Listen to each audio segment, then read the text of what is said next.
Ministar Ilić je nakon potpisivanja ugovora u vladi Srbije naveo da će pomenutim gradovima i opštinama novac za gradnju socijalnih stanova biti uplaćen na kraju ove kalendarske godine. Ministar je između ostalog istakao da su ti gradovi i opštine prvi dobili novac jer su dostavili potrebnu dokumentaciju na osnovu konkursa koji Ministarstvo građevinarstva i urbanizma sprovodi u saradnji sa Agencijom za socijalno stanovanje.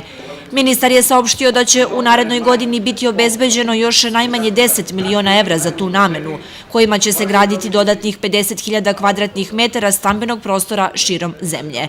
Ministar Ilić je rekao da država želi da zbrine najugroženije građane, a to su prvenstveno invalidi, samohrane majke, romske i porodice sa puno dece.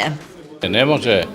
invalid u kolicima bude podstanar, ne mogu roditelji sa puno dece da budu podstanari, teško ih ko prima, ne može majke samohrane koje su ostale bez posla da prežive ako plaćaju kiriju, mora se ovo pitanje rešiti, zato ja apelujem na sve gradove gde imaju takve slučajeve da naprave papire, naprave dokumentaciju, iduće godine ćemo raditi mnogo više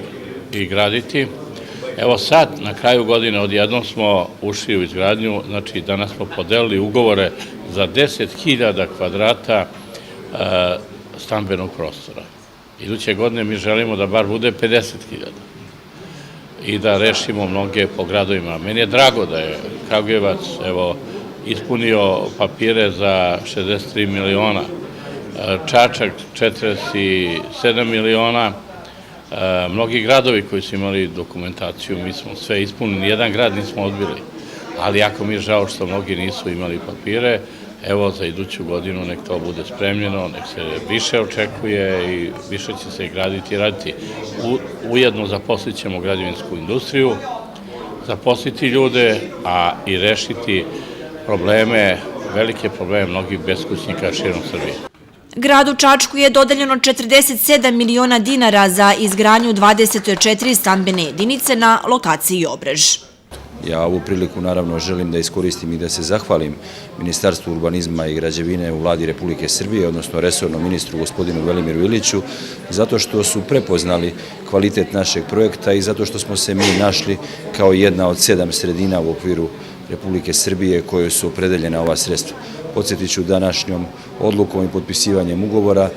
preneto nam je 47 miliona dinara i ono što želim sa svoje strane da kažem ispred Gradske stambene agencije u Čačku, to je da ćemo sigurno namenski potrošiti ova sredstva i da ćemo već i naredne godine biti u prilici da obradujemo